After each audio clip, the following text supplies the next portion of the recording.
الله جل جلاله انبیاء علیهم السلام دنیا خلق ته د عملی ژوند د ښودلو دپاره رالیږلي او لکه څنګه چې د الله جل جلاله اطاعت او تابعداري ضروري ده دغه رنګې د نبي اکرم صلی الله علیه وسلم نه بلکې د تمام انبیاء علیهم السلام د هغوی اطاعت د هغوی تابعداري دا د هغوی په امتیانو باندې ضروري ده دغه وجه ده علما فرمایي چې لکه څنګه الله جل جلاله مطواع مطلق او مطواع کامل دی دغه رنګې نبي اکرم صلی الله علیه وسلم چونکې دا د انبیاء خاتمه او انتها ده دی هم مطواع مطلق دی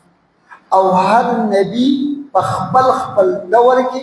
د خپل قوم او د خپل امت لپاره مطواع مطلق او مطواع کامل ځکه الله جل جلاله وفرمایل وما ارسلنا من رسول الا ليطاع باذن الله الله جل جلاله یو رسول د رسولانو نه دی رالیږلی وما ارسلنا من رسول نکره ده او په سیاق د نفي کې واقع شوې ده او بیا ورسره ملي استغراقیه هم راغلی دی اشاره ده دې خبرې ته چې هر فرد د افرادو د رسولانو نه دا نه دی رالیږلی شوی مگر صرف د دې لپاره چې لیطاع باذن الله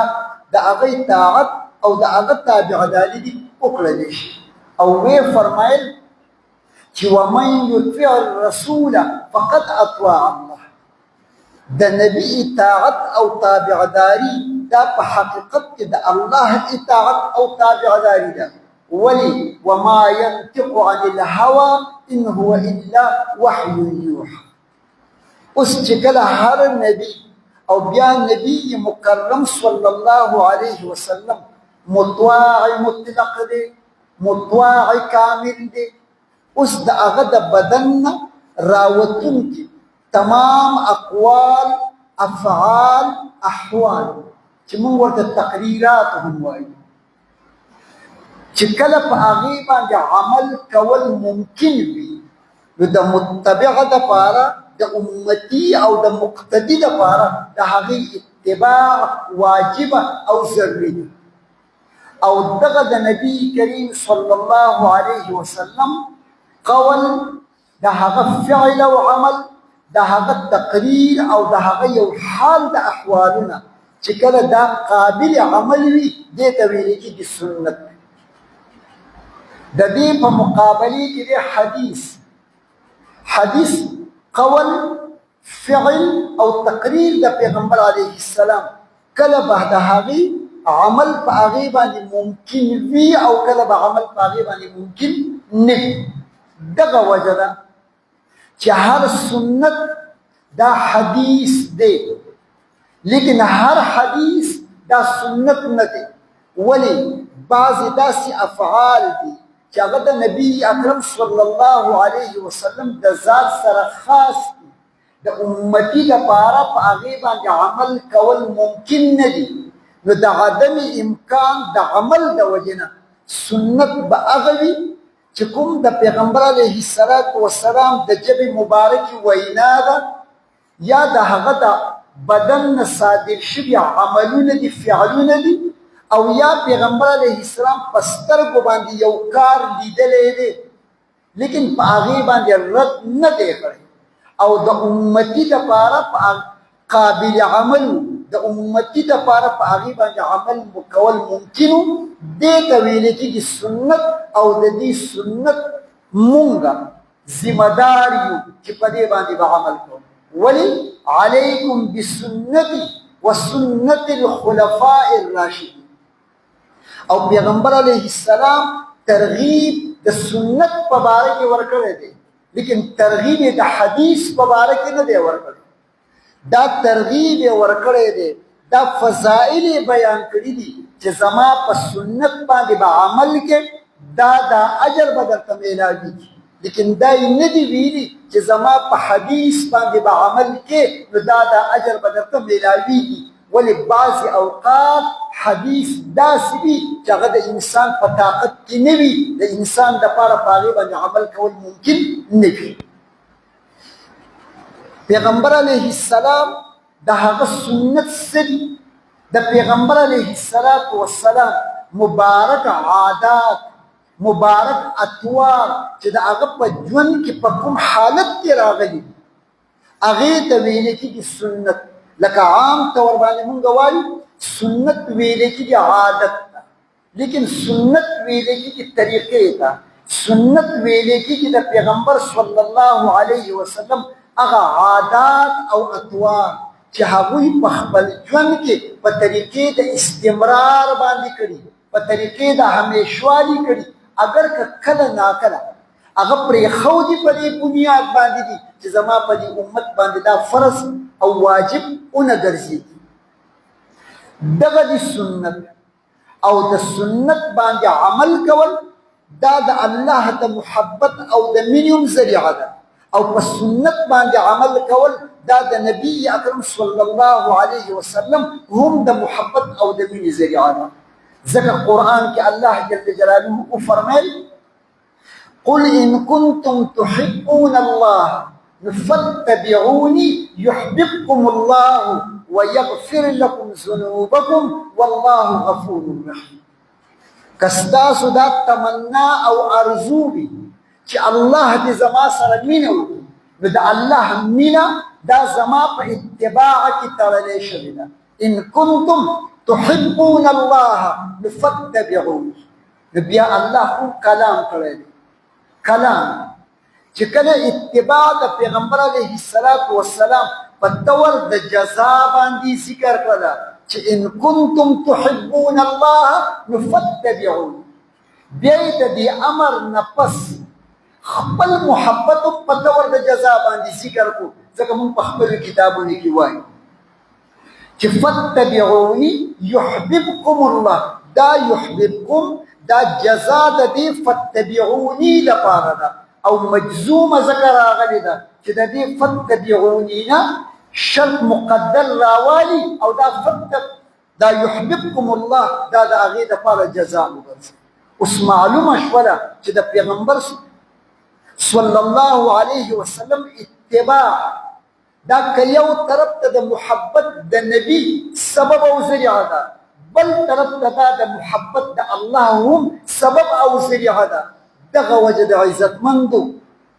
په سنت باندې عمل کول دا د محبت د الله او د محبت د رسول دا د هغې زینه ده. زینه پېژنئ؟ دا د هغې سیړۍ ده، دا د هغې پوړۍ ده. اوس چې تا تابعداري وکړله، د دې تابعدارۍ په برکت باندې تا ته د الله محبت هم میلاو شو، او تا ته د نبی اکرم صلی الله علیه وسلم محبت هم میلاو شو. اوس د دې محبت په بدلي کې به تا له څه جزا درکوي؟ نو تا له به هغه درکوي چې کوم عام خلک د محبت په بدلي کې خپل محب ته څه کوي؟ ورکوي. د دنیا په عشق مجازي کې په دې بیکاره عشق او په مینه کې چې کله د دې محب د خپل محبوب سره مینه، نو اول خو دې قرباني ورکوي. کله جاري دا لړۍ په سترګو به دې رواني، او کله څه کوي؟ ګریوان شي، او کله یو او کله بل، کله د یوې ونې لاندې شپېلې وهي، او کله په پوله د پټي باندې روان دی سندره مندره وایي. لیکن یو وخت راشي چې هغه محبوب ته د دې موحد د دې عشق او د دې مینې صداقت او اخلاص معلوم شي، بیا محبوب وایي ستا نه زار او ستا نه قربان.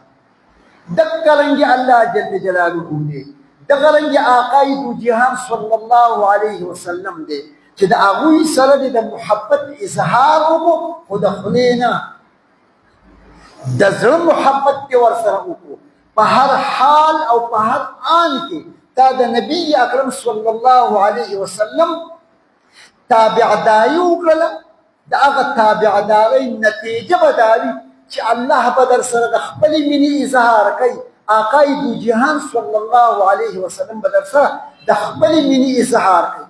او کمال دا د عزتمندو چې د نبی اکرم صلی الله علیه وسلم لکه څنګه چې د هغه نبوت جاویدانی دی دائمی دی او همیشه دی که آقای دو جهان صلی الله علیه وسلم د ذات اقدس د جسد مبارکه د هغې په بنیاد باندې په مخ د ځمکه باندې نشته لیکن د هغه د بدن نه راوتونکي تمام احوال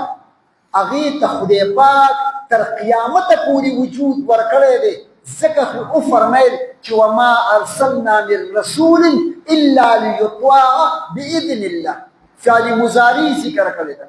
وما ارسلنا من رسول الا ليطاع باذن الله چې دا اطاعت دا دائمي او مستمر او مداومت او استمرار خدای پاک د پیغمبر علیه السلام د بدن د نوتونکي که اقوال دي که افعال دي که احوال دي هغې له خدای پاک دومره دوام او همیشوالی ورکړی دی داسې شاګردان ورسره موجود چې د ژوند طریقې هم را نقل کړې ده د ژوند طرز هم را نقل کړی دی او د هر حال د پیغمبر علیه السلام تمام اداګانې په خپل هم په عمل کې راوستي دي او نورو ته هم د عمل دپاره هغې ته الحمدلله وجود ورکړی دی ځکه فرمایي چې وما ارسلنا من رسول الا لیطاع باذن الله اوس دغه سنت تا چې په دې باندې عمل وکړو او د الله او د الله د رسول محبت دې ځان ته راکاږو نو نبي اکرم الله جل جلاله اولا وفرمایل ومن يطع الله والرسول فاولئك مع الذين انعم الله عليهم من النبيين والصديقين والشهداء والصالحين نور په دنیا کې نور بزرګان نشته کشته خو دغه څلور مرتبې دي د بزرګۍ او دا څلور مرتبې د بزرګۍ چې دوی ته د الله په دربار کې د الله رب د الله جوار د الله همسایتوب هغوی ته میلاو دی نو د متبع سنت هغه ته به هم الله جل جلاله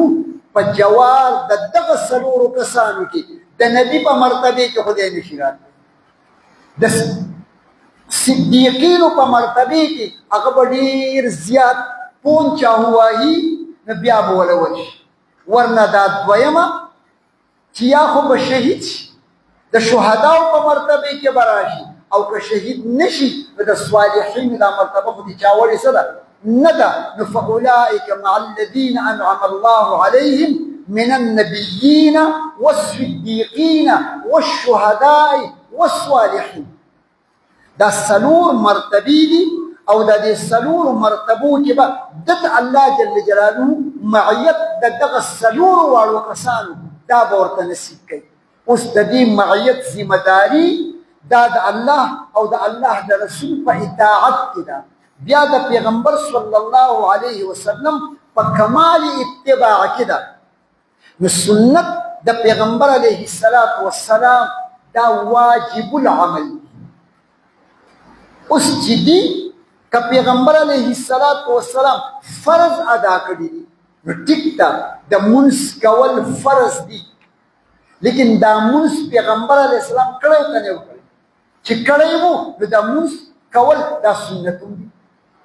پیغمبر علیه السلام د اخترونو منځونه کړي د اختر منځ د هغه دپاره چې په کومې مرتبې کې وو خو کړی وو اوس ته د هغې په اتباع کې منځ کې بیا تا په سنت باندې عمل وکړو چې کوم عمل په شریعت کې ستانه مطلوب دی او د هغې چې کومه هم درجه ده که دا حکم شرعي دا مطلوب دی په مرتبې د فرضو کې یا د واجبو کې یا د سنتو کې یا د مستحباتو کې تا په دغه درجې کې هم عمل وکړو لیکن په زړه کې دی وه چې په دې کې خو زه اتباع د پیغمبر علیه السلام کوم نو د فرضو سره دې ادایګي د سنتو وکړه د واجب سره د ادایګي د سنت وکړه د سنت سره د ادایګي د سنت وکړه او د مستحبات سره د هم ادایګي د سنت وکړه دې ته ویل کېږي کمال اتباع دې ته ویل کېږي کمال اطاعت دغه وجه ده نبی اکرم صلی الله علیه وسلم کو فرمایل حضرت انس رضی الله تعالی عنہ فرمایي چې ما ته وی چې یا بنیا ای زویا څه ورته وی ای بچونګړیا زوی ورته نه دی ویلي بچی ورته نه دی ویلي چې یا طفل یا غلام دا دغه شفقت د مهربانۍ او د ترحم هغه کمال اظهار دی چې یا بنیا ای بچونګړیا نو خلک په ګیره باندې بچی ته وایي بچونګړیا ولی ځکه د زوی سره کمال سوي محبت وي اگر چې انس رضی الله تعالی عنہ د پیغمبر علیه السلام خادم دی بچی نه دی لیکن دومره کمال خدمتونه کړي دي چې د کمال خدمت په بنیاد باندې ځان د بچونګړي مرتبه د څه کړی دی رسولی دی ورته وایي یا بنیه ان قدرت ان تصبح وتمسي وليس في قلبك غش لاحد فليفعل ای بچونګړیا کستا طاقت د دې وي چې د سحر او د ماښام په دې وخت کې ته داسې په وخت کې داخل شوي چې ستا په زړه کې د چا سره کینه او بغض او حسد نه دشمني نه وه نو ګورې فلیفعل دا کار اختیار کا یعنی زړه د انسانانو سره د مسلمانانو سره دا د کینې او د بغض او د دشمنۍ نه چې نه صفا او کوم زړه چې هغه د کینې او د بغض او د بل د حسد نه پاک وي دې پاک زړه ته د الله معرفت هم راځي دې پاک زړه ته د نبي اکرم صلی الله علیه وسلم محبت هم راځي علما د بلا زامن دي ارشي دې څوک علما وایي د پیغمبر علیه السلام سنت په دوه قسمه سره یو د سنت باطني او بل د سنت ظاهری نو د سنت ظاهری دا مسواک یو بسم الله ویل دي دا خو موږ هر یو کوو لیکن د سنت باطني د چا سره اهتمام سره نشته د سنت باطني د هغې سوچ او فکر هم د انسان په زړه کې څه کېږي نه راځي په دې ځای کې نبي اکرم صلی الله علیه وسلم په دې نصیحت مبارکه کې ذکر د سنت باطنی هغه اول کړی دی د پاره د اهتمام ولی د سنت باطنی په اختیارولو باندې چې کله د زړه پاکوالی راغی خدای پاک په دې زړه کې د سنت ظاهري د عمل کولو هغه داعیه او سبب هم څه پیدا کوي ولی زړه خو څه دی بادشاه دی بادشاه او بادشاه چې ماشاءالله کوم امر کوي رعایا به خامخا څه کوي مني مونږ پرون ویلي دي پرون د منګل پورنم حدیث ویلی دی چې کله یو انسان سبا کې نو دا بدن تمام اندامونه راشي او دې ژبې ته څه کوي سلوټ زړه ته څه کوي سلوټ ورته ژبې ته سلوټ کوي وایي چې د خدای دپاره تکفر اللسان هغې ته عجزي کوي ولې وایي ستا د وجې نه زمونږ حالات دي که ته نیغه وي مونږ به نیغ یو او که ته کږه وي نو مونږ به څه یو کږه یو نو بیا علما وایي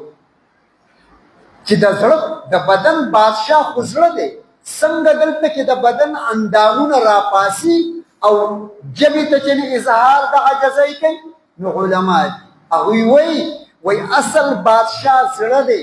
لیکن د زړه ترجمان هغه څوک جبه ده نو ځکه تذکره د چا کړې ده د ژبې کړې ده ورنه په اصل کې بادشاه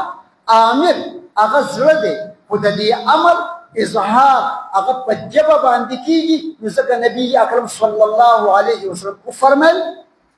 چې کله دا انسان دې سبا کوي نو تمام اندامونه راشي تکفر اللسان بیا د ژبې په مخ کې دا اظهار د عجزۍ کوي په رکوع کې ورته ځي په رکوع کې چې د خدای لپاره پتا بشي دغه رنګې عزتمندو چې کله د انسان زړه ته اندرون صفایي راده بیا د سنت ظاهري باندې هغه ته عمل کول دا ګران دی بیا ورته پیغمبر علیه السلام په دویم نمبر کې وویل ثم قال یا بني وذلك من سنتي په دې ژبه کې په دې زړه کې د چا سره کینه او بغض نه ساتل دا زما سنت دی دا زما عادت دی دا زما طرز او طریقه ده او واوره ومن احیا سنت وذلك من سنتي ومن احیا سنتي فقد احیانی چا چې زما سنت داغي احیا یې وکړه معنا دا ده یو سنت دی چې نو په خلکو کې د اولګید په خپل عمل باندې هغه سنت له وجود ورکړو یا دا عمل دا سنت په دې خلکو کې وو لیکن دومره عاموالی پکې نه و د هغې د عمومیت کوشش یې وکړو چې ټول خلک په دې سنت باندې څه وکړي عمل وکړي نو پیغمبر علیه السلام وفرمیل چې فقط احبني یقینا هغه زما سره اظهار ده محبت او د مینې وکړو او بیا یې وفرمیل چې ومن احبني نو کان معي فی الجنه چا چې زما سره اظهار د محبت وکړو دی به زما سره په جنت کې په جنت کې کېدل دا د ژبې د اظهار مسله نه ده بلکې دا د زړه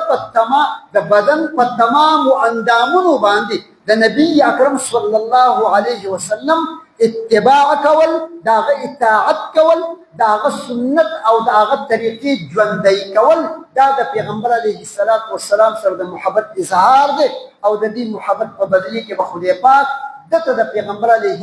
السلام معیت او یو ځای والی نصیب کړي نو صحابه هم طالبان او طالب غواړي چې دا استاذ په څه طریقې خو چې دی ما ته دعا وکړي نو موږ خو ورځو که نه استاذ ته وایي ما ته دوا وکړه نو استاذ مې د ژبې په دې سر څخه دوا کوي ما ستا لیوني دي دا یو نه دی دوه نه دي لیکن کله ناکله یو داسې پکې هم راشي چې استاذ ورته په ژبه دعا نه یې کړي لیکن د استاذ دعا څه کړي اغسطي حضرت ربیعه بن کعب اسلمي یا یو چې پلار یې ترې نه لرې کړي ربیعه اسلمي رضی الله تعالی عنه د هغه عادت دا و چې هغه به د شپې راغی او د پیغمبر علیه السلام خدمت په دې بنیاد باندې کو چې دی به اوس تهجد له پاسي نو چې د کوم ضروریات چې هغه ورله زه پوره کړم د تهجد په وخت یو ځل دی راغی پیغمبر علیه السلام تهجد وکړل قیام اللیل یې وکړو اوس پیغمبر علیه السلام ته معلومه شوله چې دا وخت د اجابت د دعا دی او داسې کېږي ډېر انسانان نیک عمل کوي اسی الله جل جلاله په دې زړه کې واچي چې هلکه په دې وخت کې خو څه نو به دې خدای ته لاس اوچت کړي د ځان دپاره هم او د خپلو خادمانو دپاره او د خلکو دپاره هم پیغمبر علیه السلام حضرت ربیعه رضی الله تعالی عنه فرمایي سل ما شئت غواړه چې څه دې خوښوي ولدا د دې دور د پیرانو قصې نه دي چې بس هر څه به درله درکړم دا پیران میران د دې کاروبار نه دي دا چې ورته ویلي چې سل ما شئت پیغمبر علیه السلام ورکوونکی نه دی ورکوونکی څوک دی الله دی لیکن دته چې ویلي دي چونکې دا د قبولیت د دعا وقت پیغمبر علیه السلام ته په یو ذریعې د ذرایعو باندې معلومه شوې وه نو دته یې ویل لکه زه خو دوا کوم تم څه وغواړه چې تعالی د خدای نه څه دي وغواړم سل ما شئت یا رسول الله په ایمان کې نور څه شی غواړم خو دا غواړم چې ستا سره په څه کې شریک شم په جنت کې ستا سره څه شم شریک شم ان اکون معک فی الجنه پیغمبر علیه السلام دا طالب داسې د خولې دی وایي او خدای خبر چې په زړه کې دا شته او که نشته بیا یې ورته ویل هلکه سل ما شئت وغواړه یا رسول الله بل مې په زړه کې څه شی شته دی نه صرف دا غواړم چې ان اکون معک فی الجنه چې ستا سره مې ملګرتیا په جنت کې څه دی راشي پیغمبر علیه السلام ورته وفرمیل اعنی بکثرة السجود زما تعاون او مدد وکړه په زیاتو سجدو کولو سره معنا دا ده یو خو زمونږ د سجود معنا ده که نه چې بس ذکر د سجود دی او مراد ته نه صلات دا پکې هم داخل دی لیکن اصل کې سجود دا کمال اخلاص او عجزي ده چې ودرېدې هم ناس لاس په نامه باندې دا دې هم عجزي وکړه بیا ټیټ هم شو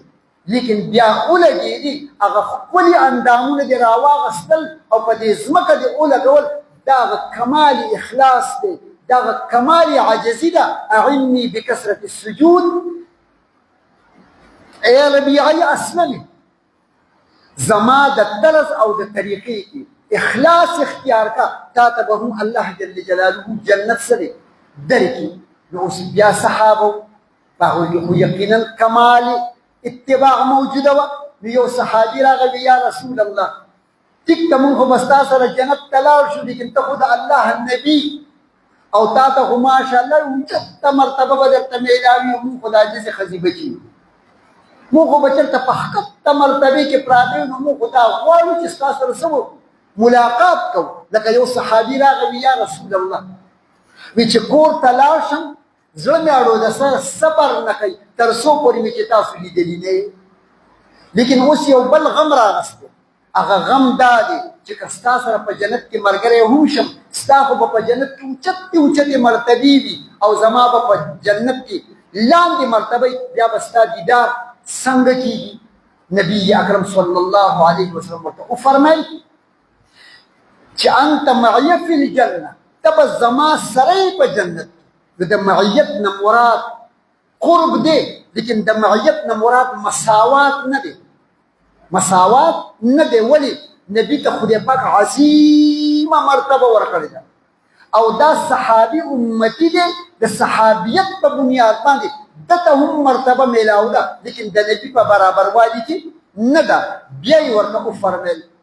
چې کله ته زما سره په جنت کې یي او ستا کله هم تمنا راله چې ملاقات په مفته کې به ستا ملاقاتونه کېږي سیکرټري سفارش ته به پکې اړو د سره سره وي ضرورت نه وي خو اوس دا معیت د پیغمبر علیه السلام سره په جنت کې دا به هله راځي چې کله په انسان کې کمال اتباع د نبي اکرم صلی الله علیه وسلم موجوده وي حضور پاک صلی الله علیه وسلم وفرمایل من حفظ علی سنتی یا من حفظ سنتی اکرمه الله باربع خصال چا چې زما د سنت محافظت وکړو یعنی زما په سنت باندې همیشوالی اختیار کړو خدای پاک به د ده په څلورو طریقو سره اعزاز او اکرام کوي اولا دا ده چې المحبت فی قلوب البرره د نیکانو خلقو په زړونو کې به د ده محبت او مینه پیدا کړي دی خو متبع د سنت دی بل هم متبع د سنت دی نیک دی نیک د نیکانو خلقو په زړونو کې به د دې اتباع د سنت د وجې نه د ده مینه پیدا کړي دویم والهیبة فی قلوب البرره والهیبة فی قلوب الفجره د بدکارو د ګنهنګارو د بدعملو انسانانو په زړونو کې به د ده په کتو باندې رعب راشي او د هغه رعب او د هیبت د وجې نه فجره خلک هغه به ده ته رانږدې کېدی نشي ولې هغوی به یریږي چې بس او دریم السعة فی الرزق خدای پاک به په رزق کې فراخوالی راولي په رزق کې به وسعت او کشادګي راشي او څلورمه دا ده چې والثقة فی الدین خدای پاک به ورله په دین کې اعتماد او استقامت ورکړي دا څلور جزاګانې دا څلور ثمرې او نتیجې دا د سنت د محافظت دي او پیغمبر علیه الصلاة والسلام په مختلفو اوقاتو کې ترغیبات د دې ورکړي دي چې زما د سنت اتباع وکړه نو عزتمند د سنت اتباع دا صرف د مولوي صاحب کار نه دی دا صرف د پیر صاحب کار نه دی دا صرف د دینی مدرسې د طالب علم کار نه دی بلکې پیغمبر علیه السلام چا چې د محمد رسول الله د رسالت او د نبوت اقرار او تصدیق کړی دی په دې سنت باندې عمل کول دا د هغه ذمه داري ده او بیا دا سنت به په خپل صورت کې هم راولي په خپل لباس کې به هم راولي او په خپل سیرت کې به هم سکي راولي. ابن عمر رضی الله تعالی عنہ د پیغمبر علیه السلام لیونی شاګرد، حتی بټنې به کولاو. چا ورته وی دا ولې کولاو؟ وی ما خپل جانان په داسې حالت کې لیدلی و چې د کورتې او د کمیس بټنې کولاوي، دې وجې نه ما د خپل جانان دغه لیدو خوند راکړی دی، زه هم په ژوند کې چېرته بټنې څه کوم نه بندوم. حضرت عروه رضی الله تعالی فرمایي چې ما امیر معاویه رضی الله تعالی ولید د هغه هم بټنې کولاوي. ما ورته چې دا د څه شي؟ لکه مفتي ضروري خان صاحب دا د څه شي؟ وی دا په دې چې ما پیغمبر علیه السلام لیدلی و هغه به بټنې کولاو څه کولي؟ ګرځول یې ګوره د مروتو بټنې کولاو دي، هغه بدماشان دي که نه دي؟ د هغوی خو وینه ګرمه ده، د ګرمایش د وینې د وجې نه بټنې څه کړي؟ کولاو کړي. که دا مروت دا بټنې په دې کولاو کړي چې یو طرف ته یې وینه هم ګرمه ده، لیکن بل طرف ته ووایي چې موږ د پیغمبر صلی الله علیه وسلم څه کوو؟ اتباع کوو. نو ایک ټکټ مې دو مزې به ورته څه کېږي؟ میلاویږي به ورته. د حضرت عروه رضی الله تعالی فرمایي چې ما هم دغه عمل اختیار کړو چې دا معاویه رضی الله تعالی چې ما پیغمبر علیه السلام په دې کې لیدلی دی بس زه به هم دغه کوم. ابن عمر رضی الله تعالی به کله د مدینې منورې نه بهر وتو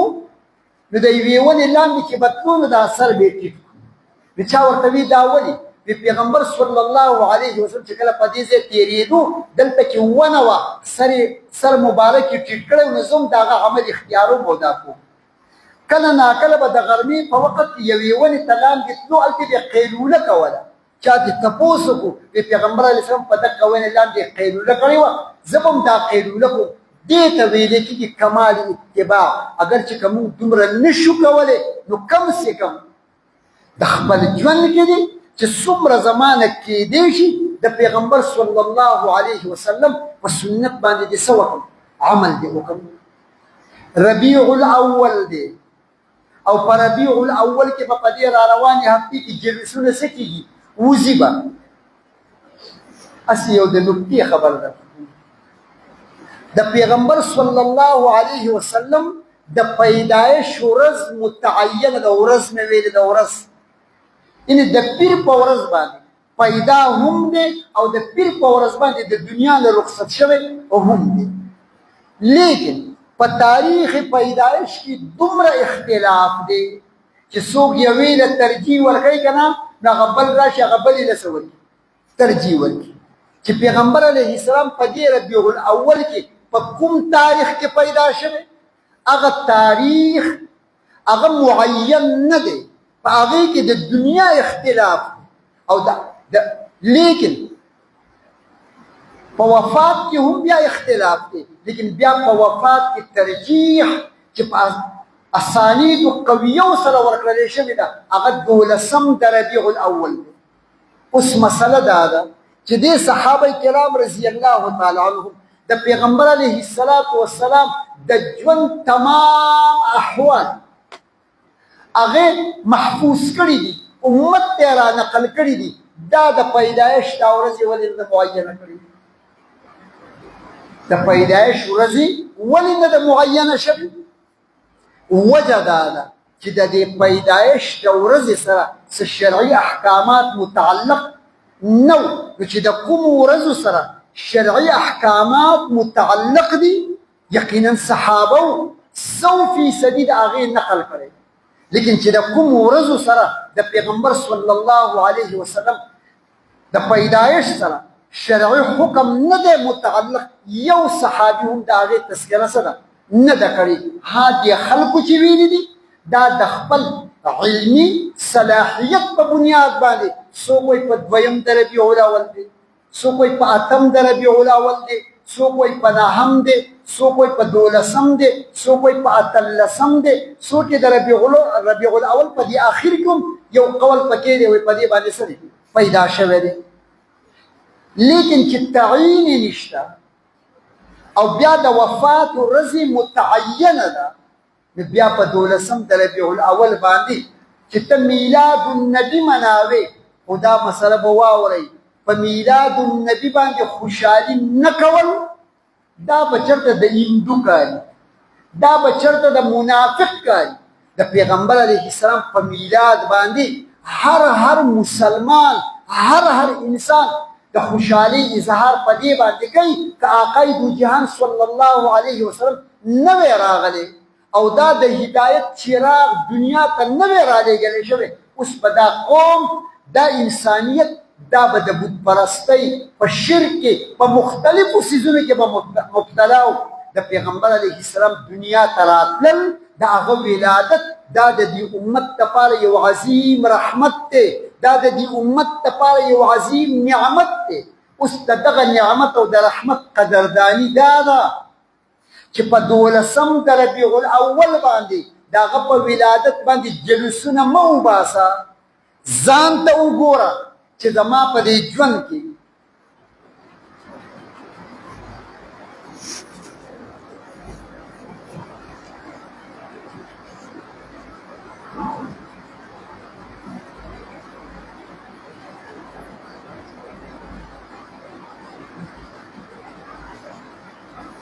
ځان ته وګوره چې زما په دې ژوند کې د پیغمبر علیه السلام د ژوند طریقه، د هغه د ژوند طرز،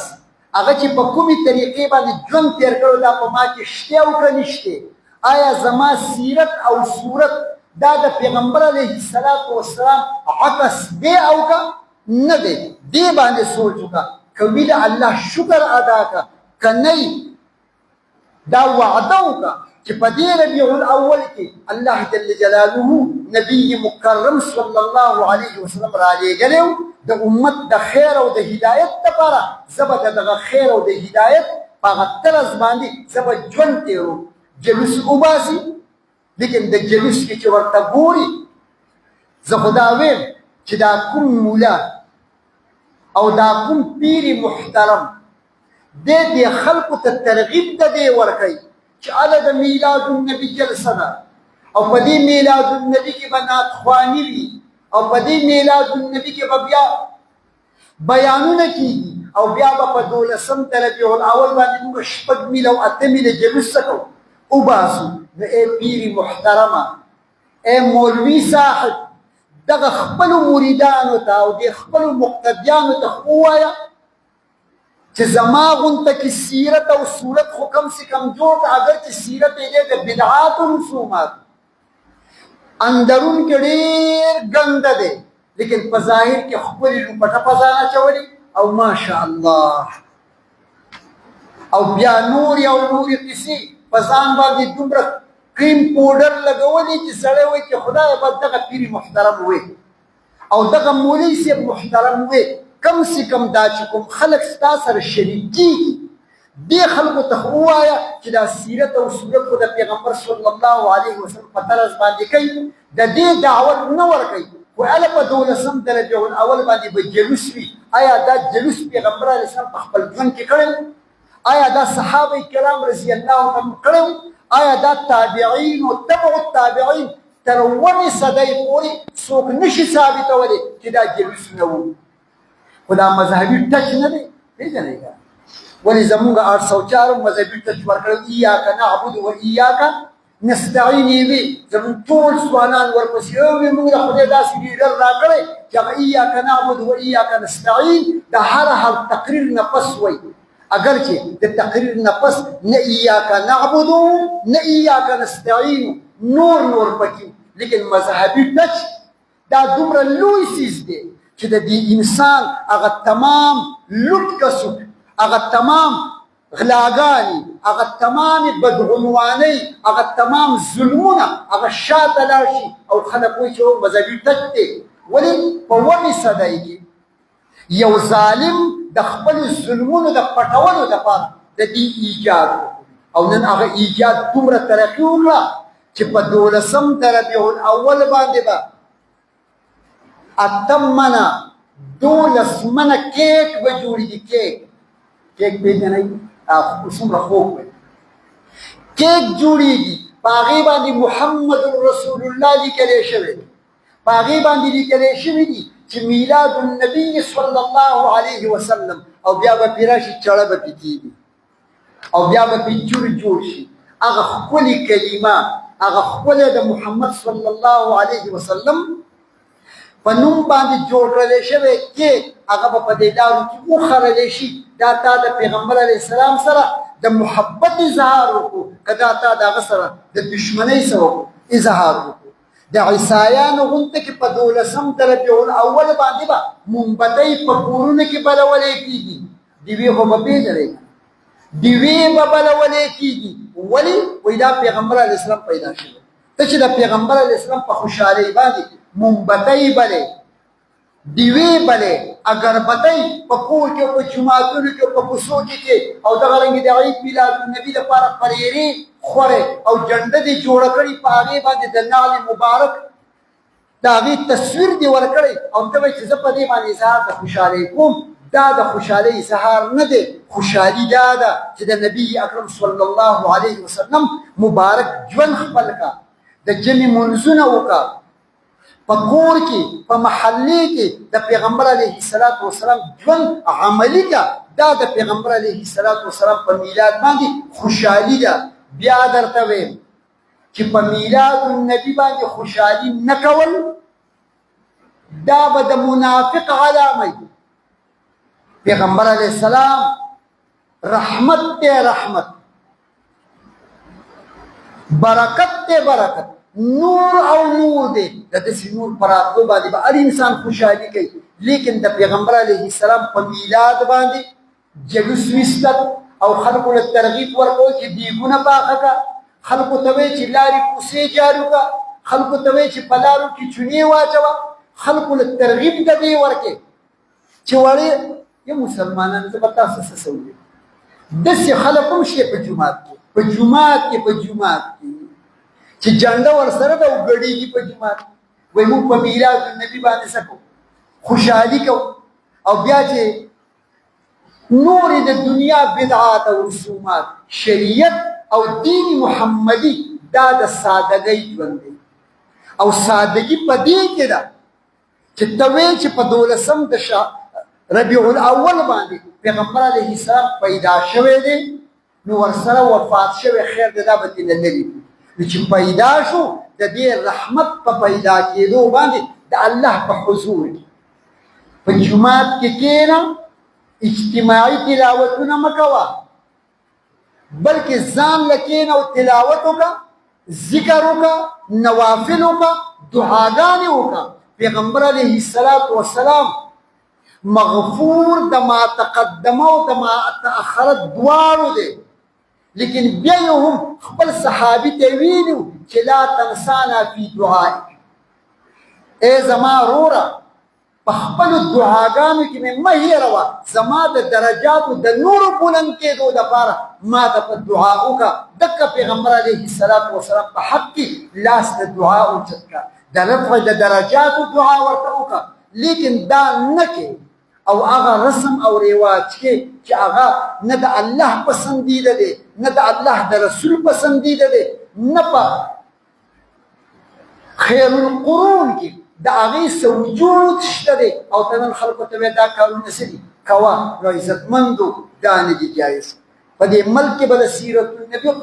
غټې جلسې کېږي زه به هم ځم انشاءالله حکومتي طور باندې به کېږي په هغې کې خلکو ته ډي ورکړي چې د پېښور نه اسلام آباد ته تلم دومره څه کوه راکړه لیکن د ټولو نه تپوس وکړه اللهم صل علی محمد دله درځي او یا د پیغمبر علیه السلام چې کوم جمال دی د هغې تذکره دې شته د پیغمبر علیه السلام چې کوم سیرت دی آیا دا ستا په دې بدن کې شته دغه چې کوم صورت دی آیا ستا په دې بدن کې شته حالانکه صحابه کرام رضی الله تعالی عنهم هغوی خو د پیغمبر علیه السلام ظاهري ژوند هم بیان کړی او د پیغمبر علیه السلام د بدن مبارکې داسې نقشه کینچ کړې ده چې دنیا هغې ته حیرانه ده اگر چې د بدن د نقشې د اپناولو موږ مکلف نه یو چې موږ به د هغه په طرز باندې تلل کوو او زموږ غاښونه دې هم د هغه په طرز وي زمونږ ویښته دې هم د هغه په طرز باندې وي دا مونږ مکلف نه یو لیکن د پیغمبر علیه السلام د سیرت مونږ مکلف یو چې د هغه ژوند دې مونږ خپل ژوند وګرځو واخر دعوانا ان الحمد لله